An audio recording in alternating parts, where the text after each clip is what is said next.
Hi guys and welcome back to Irony Completed. I'm sorry if my voice is going. I think I'm getting a little bit sick. I'm not really sure what's going on, but my throat like really hurts. Anyways, so today's video is gonna finally, a little bit late, it's gonna finally be my January book club. So I'm gonna tell you the books that I read in January and then my TBR for February. So let's get right on into it. I promised you guys I would do this. I'm gonna get back into making book videos because it's content that I really enjoy watching and I want to make stuff that I would watch myself. I also watch a lot of beauty videos, which is why I do both. But first book I reread, actually, I read this in the summer and then I read it again on a train journey just because I thought that I could read it quite quickly on this train. You by Caroline Kepnes. I hauled this in like a mini book haul in the middle of summer and I took this to Thailand with me when I went in August, September time, and I read it then. It's such a thriller, such a page turner, but I decided to reread it on a train journey just because I wanted something that I'd read before while I was on the train.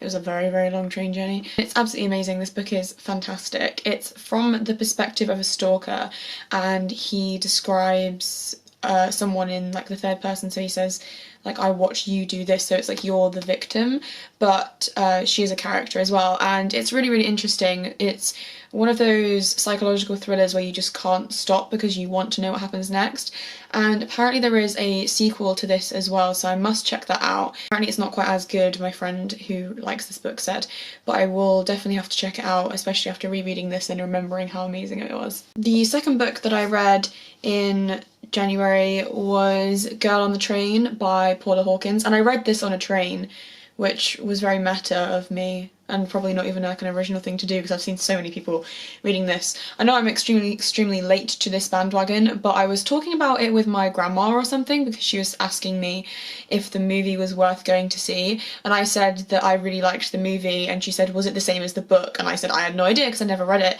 and she was like, well, you need to read it, it's amazing. So she bought this for me to take back to uni with me. I'd already seen the movie, so like I already knew basically what was going to happen in the book, but I understand why this book was so hyped up like last summer or whenever it was, a couple of summers ago, I can't even remember. It's amazing. It's really well written. I love diary style books quite a lot, and it had a really kind of like emotional narrative but also really fast paced and just really like sank your hooks into you straight from the get-go with how thrilling it was and the plot line. So I would definitely recommend checking this out if you're maybe not sure if it was worth all the hype that it was getting. It 100% is. You should read it. It's good. It didn't take me very long to read it as well. I literally read it like maybe in like 4 hours or something. It was within a day basically.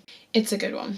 And the last book that I read was a graphic novel, and this was one that was actually in my TBR list because none of those other books were. This was Adamtine, I have no idea how you pronounce that, by Hannah Berry, and I said in my January TBR video that the author of this kindly, what's the word?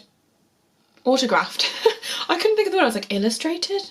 What's the word? She kindly autographed this for me. Also didn't notice that there was like a little thing at the back that said Yvette as well, which like feeds into the storyline, so it's kind of super creepy. Basically this is a book about people who just start going missing and they get given these notes that like detail some minor thing that they've done wrong, and then they go missing, never to be seen again, and it's very like paranormal / supernatural.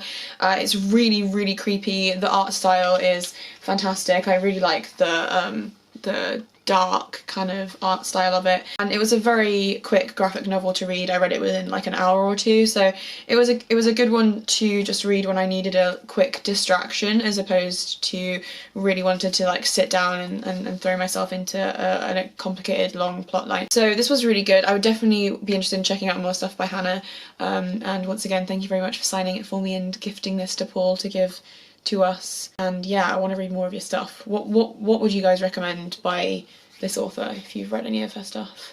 Let me know. So that's everything that I read in January. Only one of those things was on my January TBR list because, I don't know, sometimes you just like really want to read something and it doesn't matter if you plan to read something else. Do you know what I mean? Anyway, so now it's time for my February TBR list, and if you do not know what TBR stands for, it stands for to be read. So this is basically a list of the books that I plan on reading in February, and you'll have to stick around until February's book club video to find out whether I actually read them or not. The first one is one that was on last month's TBR list that I just didn't get around around to, but I know that I can read it quite quickly if I wanted to, and that's the second volume of the Sandman comics by Neil Gaiman.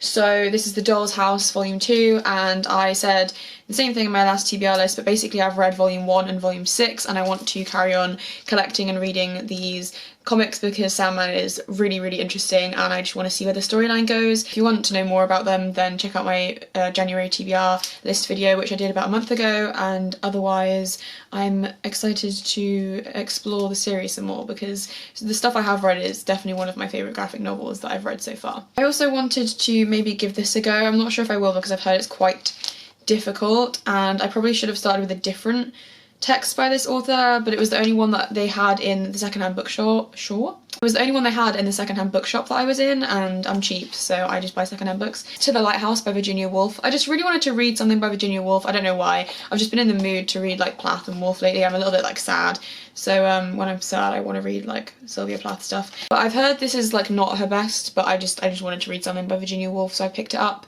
Let me know if I should give it a read. I'm kind of like, I don't know, it's quite short, so I feel like I could read it, but I just wanted to read something by her. Do you know what I mean? Do you ever get in the mood where you're like, I want this specific author, or is that just me?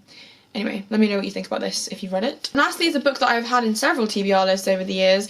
It's a collection of short stories by F. Scott Fitzgerald called Tales of the Jazz Age. I've hauled this and I've featured it in at least like 2 other TBR lists, I think, but it's just one of those things where I don't get around to reading books with short stories in them very often. Like the only book with short stories in it that I read constantly, like reread, is an Edgar Allan Poe one because he's one of my favourite authors. But F. Scott Fitzgerald is one of my favourite authors too, so I wanted to get around to reading something by him. And you know, I like The Great Gatsby so much, and they're all like extremely short stories, so I figure I should give it a go and see whether his other stuff is just as good as Gatsby or whether that's the only book that's worth reading. I don't know, maybe I'll give it a go. If you like F. Scott Fitzgerald and you've got this book, then recommend your favourite short stories out of this for me, and I'll definitely give those ones a read first. So that's everything for this video. I hope you guys enjoyed it. If you did and you'd like to, then please give this video a thumbs up, subscribe to my channel, and also make sure to let me know down in the comments the books that you read and enjoyed in January and what books you're planning on reading in February if you make a TBR list like me. If you want to follow me on Twitter, Tumblr or Instagram, they will all be linked down in the description along with everything that I'm wearing and what's on my face right now. Thank you guys so much for watching, and I will see you next time. Bye!